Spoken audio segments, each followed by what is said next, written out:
Previously on the Beam Chronicles.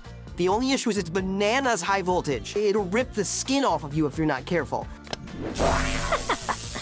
Hell yes. But it kind of sputtered out. Yeah, if the safety's on, it won't run for long because it's totally uninsulated and I don't want it to arc back up your arm. JT? Yes, love? I would never get over the way she twitched her mouth into a flash of a smile whenever I called her love. It was half the reason I did it. You know how Howie got the failsafe warmed up for Sydney? He's gonna use it to bring Foon back to life. I can only tell you that the failsafe is one of those things that only I may know all of the details of. It has limited, specific uses, and I cannot guarantee its continued success. I advise against relying on it as a solution in the future. There's a power struggle on the horizon. I know, Jaxon and Charlie, if it interests you at all to prevent a war instead of winning one, there are things they will surely respond to. Such as? Compromise, delicacy, negotiation, integrity. You got me a rock? That's your boner rock. I always kept my 49th bus present tied around my neck. You joined Beam because you were afraid of Howie. I joined because he scraped me off the goddamn pavement when I was a kid, literally falling apart, and then he hoisted me into something important. I joined because I respected him. I trusted him. I fucking loved him. And in a lot of ways, I just wish Dad Howie would stop cropping up. It made things a hell of a lot easier to just pin everything on his wretched, uncompromising jackass of a soul. This ain't the first time I lost somebody close to me, far from it. I've been around, seen enough of it to know. For as often as I've watched people cope with it, I know what it looks like, the process and... But you don't see Charlie on the other side. I never even began to expect it when he blasted me with a jet, flinging me down the hallway into the back of the elevator. I heard my neck crack, then darkness. I unintentionally relinquished my fate to the mercy of Howard Prophet and his failsafe for the second time in my life.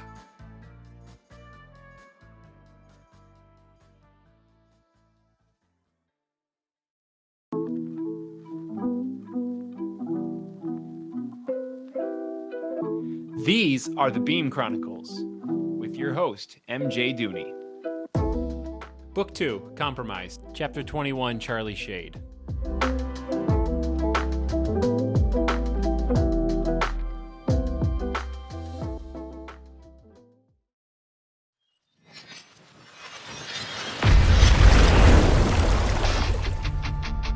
I was in the dungeon before Jaxon hit the wall. It took seconds, probably less, from the moment that cocksucker Foon fired at him to group up to Phil's lab, grab 3 electromaces, shove 2 of them into Sid's arms back in the lobby, group down to the dungeon right in front of Foon, flick the switch, and pummel him across the face with lightning. And he tumbled sideways, growling like an animal as a puff of steam lifted off of his face where I struck him. He hit the ground just as I sixed Jackson's neck snap. Then I lost it. You fucking son of a bitch! I turned the safety off of my mace, held down the button, and jammed it into his neck for 5 seconds.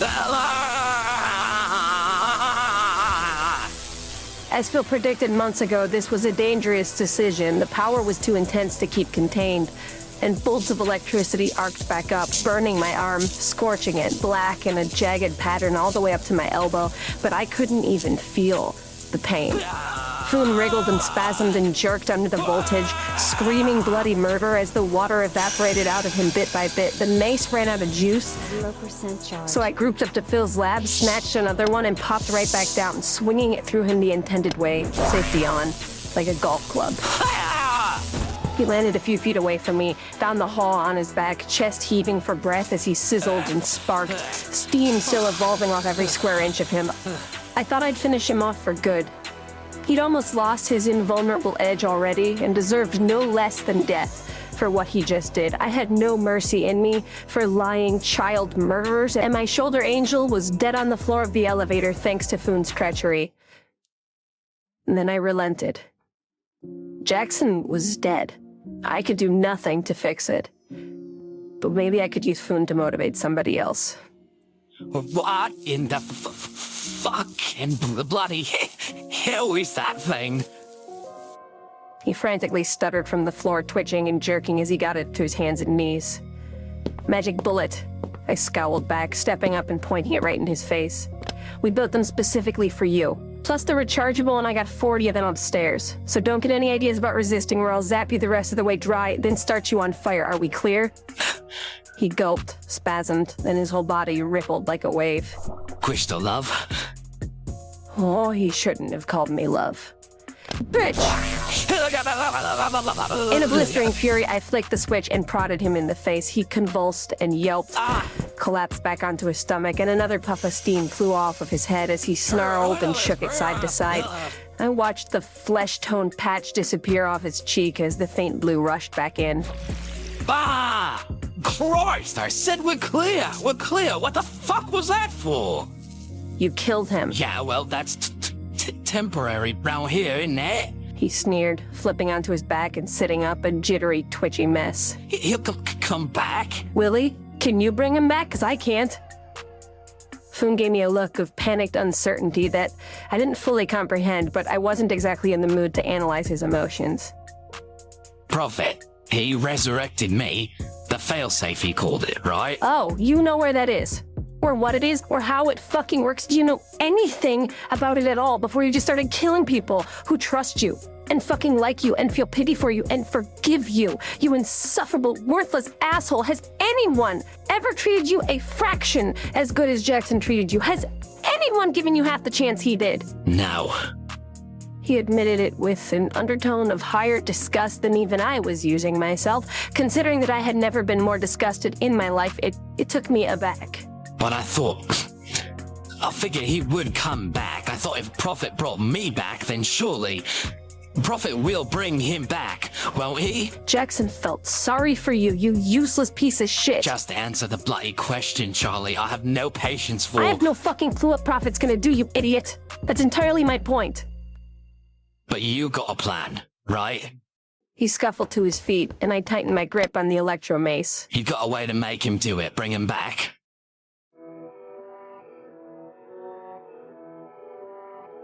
Maybe I did. It was at least an idea, but it was the kind of idea that would make me sick to my stomach if I gave it any real consideration.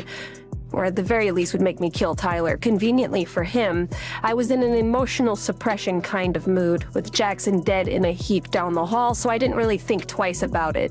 Instead, I just held the mace out up to his neck, and he recoiled in fear. Get in the fucking elevator. And do not move an inch otherwise unless I tell you to. Do you understand? You alright? Foon gulped. And began walking to the end of the hall. I kept my mace firmly pointed at the back of his head and followed along behind him until we got there, then jammed the button for the lobby, folding my arms so that the scarier end of the stick was still on his face.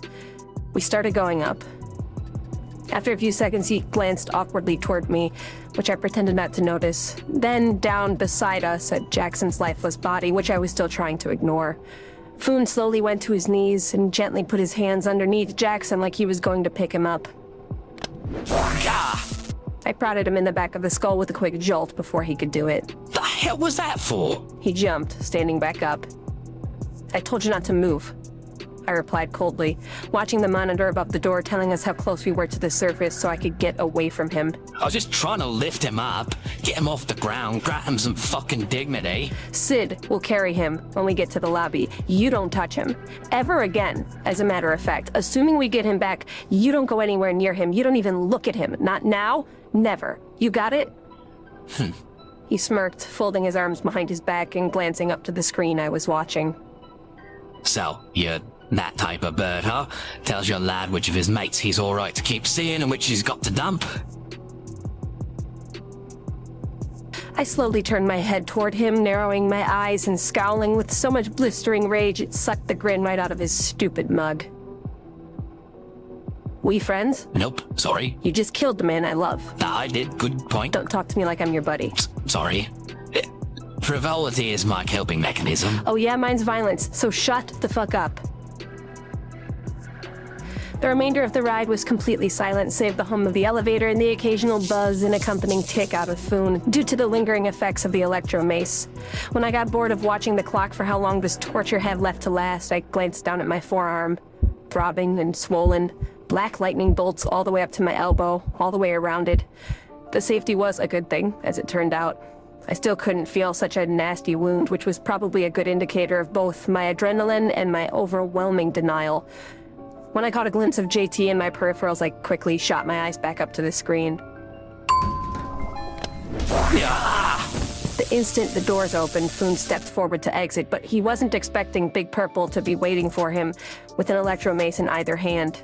He wailed on Foon, right across the jaw with a jolt and knocked him sideways into the wall of the elevator. Foon bellowed and Sid stepped up, holding both of his sticks above his head, ready to bring them down like a hammer on top of him. "Sydney, wait!" I called out before he finished the swing, and he listened, held up. Foon groaned, struggling to his feet, and Sid pressed the mace against his neck without turning it on, strangling him against the wall. "He killed Jaxon." This does not exactly inspire me to hold off.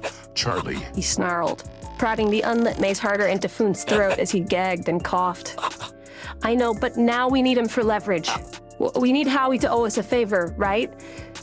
If Foon's blowing up the world, Howie needs us. Only we can stop Foon, and only Howie can save Jaxon. We'll let Foon go, let him wreak havoc, then barter with profit." He slowly retreated, lowered his weapon slightly enough for Foon to breathe. Charlie, he will hurt people. "I know, Sid." And it is raining, pouring. He will be constantly getting stronger with every second. "Sydney." And if he reaches the ocean, he could end the world. "I know, Sid, but it..." I finally glanced down at him crumpled on the floor. "Look, man, it already ended."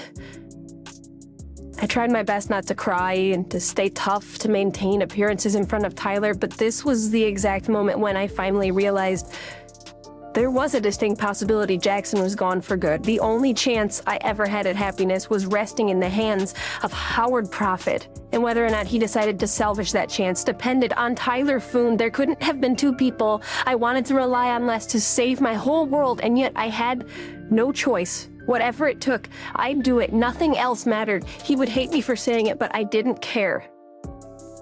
If Jaxon dies, the world isn't even worth saving. Sydney licked his lips and sighed, then pulled his weapon away from Foon's neck, grabbed him by the collar and tossed him out of the elevator, flailing down to the floor of the lobby and skidding away from us. Then Sid walked over to Jaxon and gingerly scooped him off the floor, cradling him like a child. You are right, Charlie. Let us get him back. So just to be clear, you're letting me go. Right out the front door, just like that. I scowled at him. "Yes, that's what's happening. Get the hell away from me before I come up with a better plan. And enjoy your fucking 20 minutes of freedom before Sydney and I beat the living shit out of you." Tyler anxiously glanced toward the door, the empty space between him and the outside world.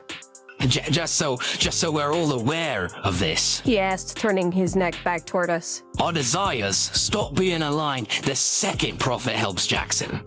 "What's your point?" He shrugged. Don't care about you two. So long as Jackson's fine, I ain't holding back. When you come to stop me, once I know Jackson's well, don't expect no mercy. "Same to you, bitch." Tyler smirked, then slowly started through the lobby. All right then. Excited to see how this plays out. "Phone." He glanced at me, over his shoulder, not committing to a full turnaround, mentally already out the door. "Light it up. Get on TV. You understand? Make the biggest fucking mess you got in you so people are terrified about it. And Prophet needs us. Urgently. Don't give him any other option but to bring Jaxon back. Do you got it?" Yeah, I got it.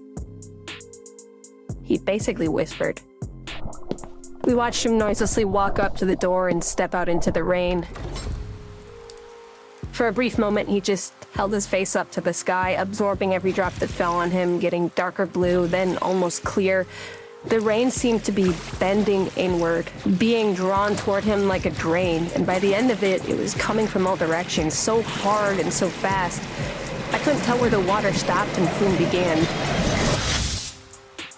Then he popped back into form, the shape of a man, composed entirely of liquid, the rain sending ripples through him with the impact of each drop. He took a single deep breath, a wavy pulse shot from head to foot.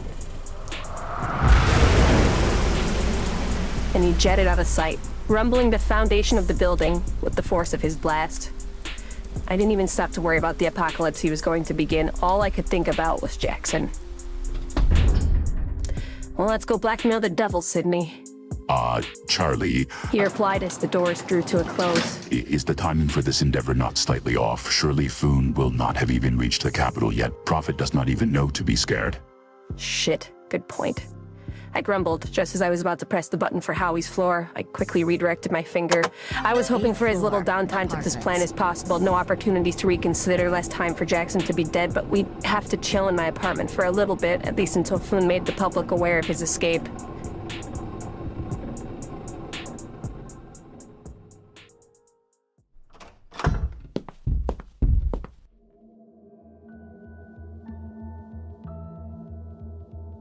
When we got to my room, I immediately started tracking Foon with my sixth sense.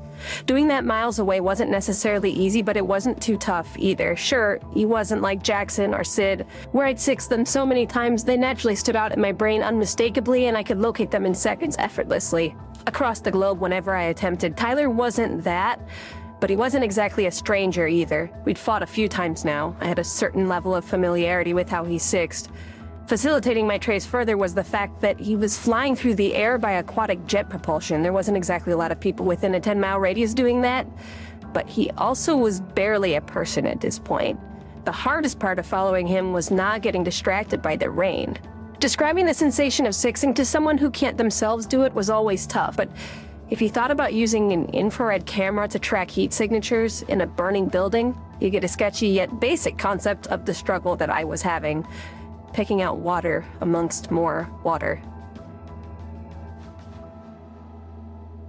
Has he reached the capital yet? Sydney asked me in the quietest voice he could, so as not to disturb my trace, lingering by the door with Jaxon in his arms. He's not that quick.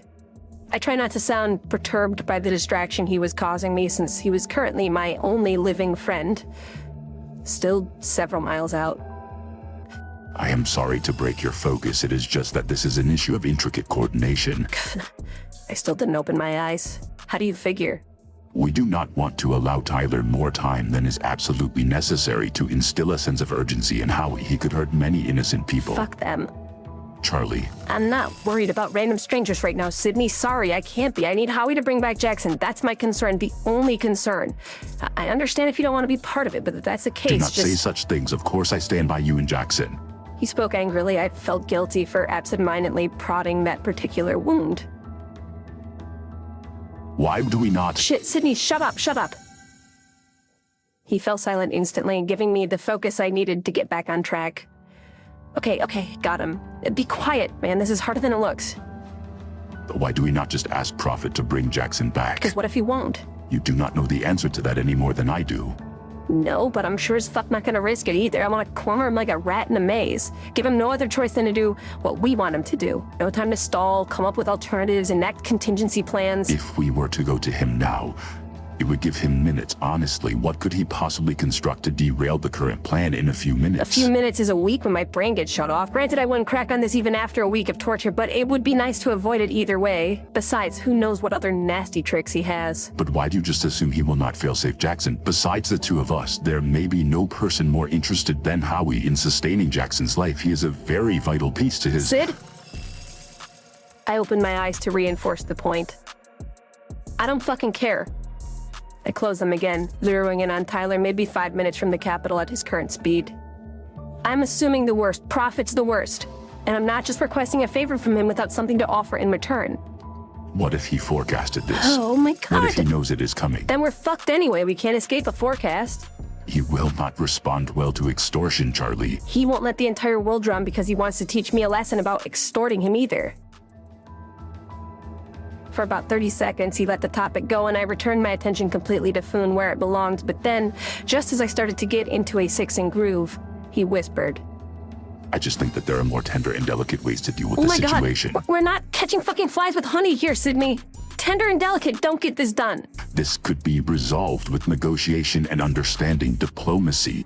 Charlie, if you come at him with this, he will see it as an affront to his authority and how he thinks we are heading toward a war with him. That's because we are. Then why do you insist on initiating it before it absolutely is necessary? Jaxon is dead, Sydney. I am aware of that. He rests in my arms as we speak. And my ticket to get him back is either to bet on Howie's compassion or bet on his fear of losing face. I'll take the latter. Thank you very much. Even if it does start a war, I'll start 1,000 wars to keep him alive. I'll kill 1,000 people to do it too.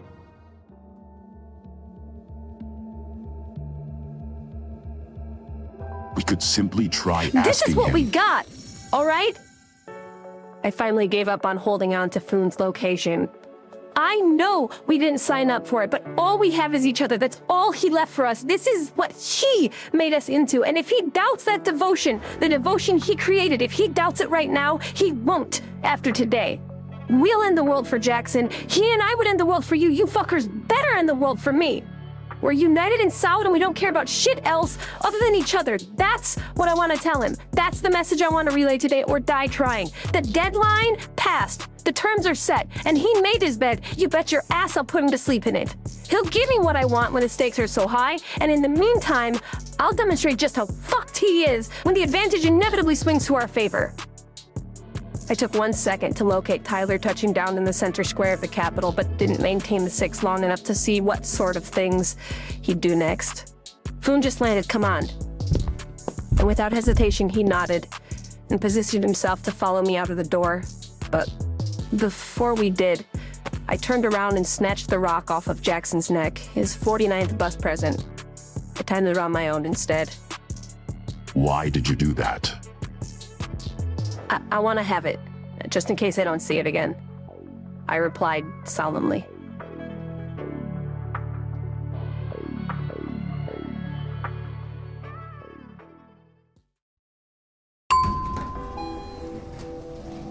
Christ, finally. Prophet frantically greeted us when we reached his office. I've paged you 350 times. Have you turned on the TV lately? This is crisis level infinity. Foon is out, in the Capitol, in the rain, knocking buildings over. What the hell are you doing just standing around here? 2. What? There's just 2, actually. Jackson's dead. I completely belittled his panic. Sid and I need you to bring him back before we do anything else. I caught a glimpse of Big Purple, pursing his lips and pleading with his eyes for me to ease up, but I had no intention of doing so. What? Howie asked me with calm, soft, icy fury, enough to send shivers down my spine, but I didn't retreat. Failsafe Jaxon, and then we'll go get Foon. Are you threatening me? Technically, I'm extorting you. Have you lost your mind? He chuckled, but the pulsing vein in his temple betrayed the adrenaline coursing through him as he stood up, leaned over his desk with his hands widely set apart. No. Let's try again. Exterminate this anomaly immediately, or so help me God, I will make you suffer. Well, I won't suffer long in that case, because when Tyler hits the ocean, he'll just kill both of us anyway, right? And then some. He did nothing to mask his rage now. Every second you waste standing here talking to me, he is getting stronger and stronger. And I should add, every single person he kills is on you. That's nice, because every single person I kill is on you. What's that, like the transitive property? Charlie, you are being awfully frivolous with a lot of innocent lives. Isn't that your fucking tagline? Besides, it's all an easy fix. Failsafe Jaxon, we don't have an issue. Better decide quick. Food's getting stronger, like you said. What if he loses control of his ability and floods the whole East Coast? You got a contingency plan for that, Howie? He brushed his hand through his perfectly groomed hair, the fever in his eyes burning hotter than ever. This is preposterous. This is insane. You are insane. You're damn right I am, but I'm a stubborn sort of insane. So you'd best start giving me what I want. I'll shut you off. Then the world will drown. They'll blame you. They'll be dead, and I'll be shut off, which means the survivors will have to blame someone else. You, maybe? Don't be arrogant with me, girl. Arrogant? I'm not the one playing chicken against the fucking apocalypse. Stop. Stop this, both of you. Sydney growled, physically standing between us, still cradling Jaxon in his arms. I am sorry, Charlie. I cannot take this senseless bickering. You are helping no one. For whatever reasons, whatever the circumstances that brought us to this point, and whatever is to come right now, we are on the same side. We are still on the same side. Please, I am begging both of you for Jackson's sake and the sake of mankind. Stop this stubborn pissing contest and reach a compromise. Howie, recall what I told you about diplomacy. Look, I obviously would have attempted to bring him back anyway if she hadn't come in here throwing her weight around. Jaxon is too valuable to my cause to lose him so young over something so meaningless, but I simply will not be extorted like this, Sydney. He could have been lying, just to make me feel shitty. But if he was, it worked. I should have shut my stupid mouth and listened to Sydney from the get-go. In retrospect, there couldn't have been a less appropriate or less rational time to make a statement that seemed so justified and important when I was running on cortisol and fear that I'd never see Jaxon again, but now just felt empty, petty, stupid.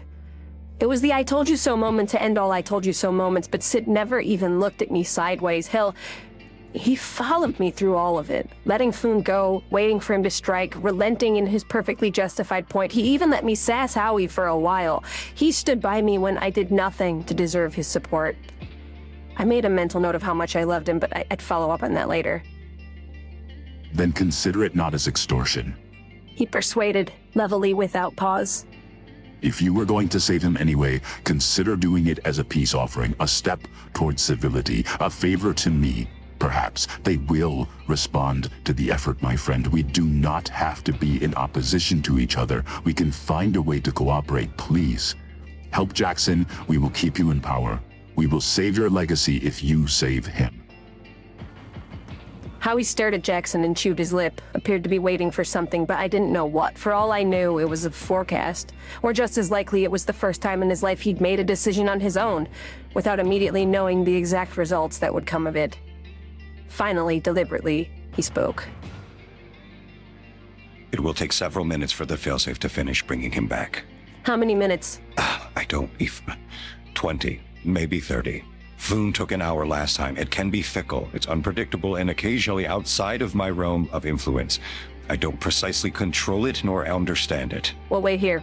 If it works when I see him alive, we'll go get Foon. No, that... He started angry, but then paused, closed his eyes, and took a steadying breath, adjusting his tone when he spoke again.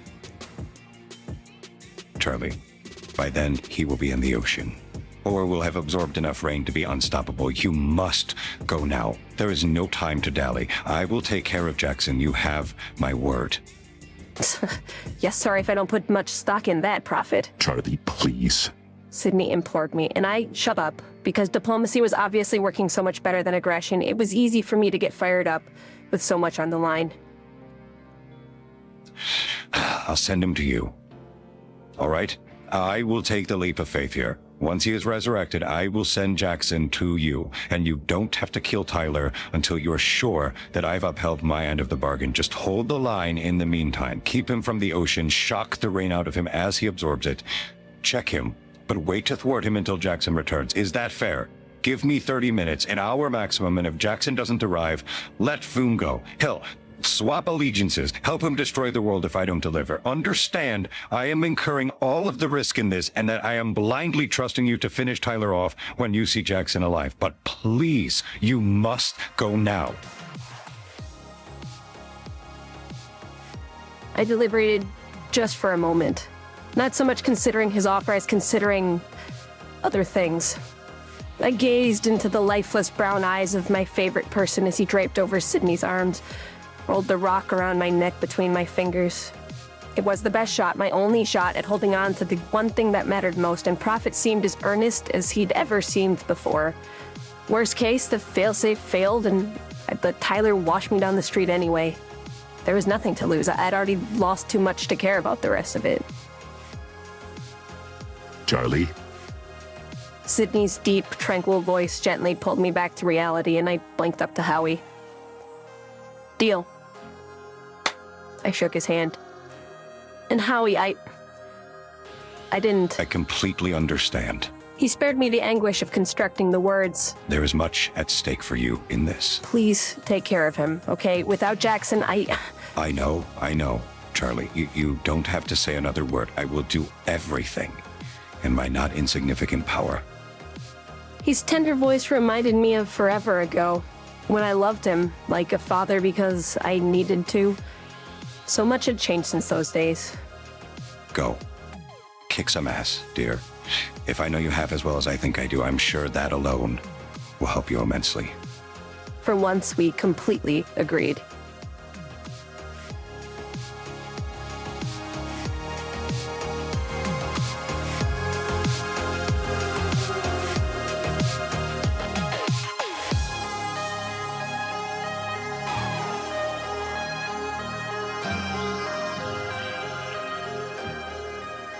Thank you for listening to the Beam Chronicles, a fiction podcast written and produced by me, MJ Dooney. Sorry for missing last week's episode. Life got a little busy, math and people I love and all that. But also, since I do this whole process by myself, some episodes take a little longer than others. This one, I just kind of underestimated how long it would take. But I'm trying not to push myself to hit the schedule if it feels like it's at the cost of quality. I actually have a few days off this week for President's Day. So I should get the next one out on time, but it's also going to be pretty action-packed, what with the big fight and all that. So if I'm late again, don't be mad at me. 5 stars on Spotify or Apple. Email me if you want to talk or collab, beamchronicles@gmail.com. Social media is empty, but Instagram, TikTok, YouTube, and Twitter. 5,000 download count. I'm at 4,685 as I'm recording this. I think I'll hit the goal by the end of book 2 for sure, which is like 7 chapters away. Thank you for your contribution. If you've heard every episode, you're about 1% of that 4,685. Definitely not an insignificant member of the Beam Chronicles fan base, if it has one. All music and sound effects were sourced from the Epidemic Sound Library. Special thanks to Sergio Duarte for creating the cover art for the show, and thanks again for listening.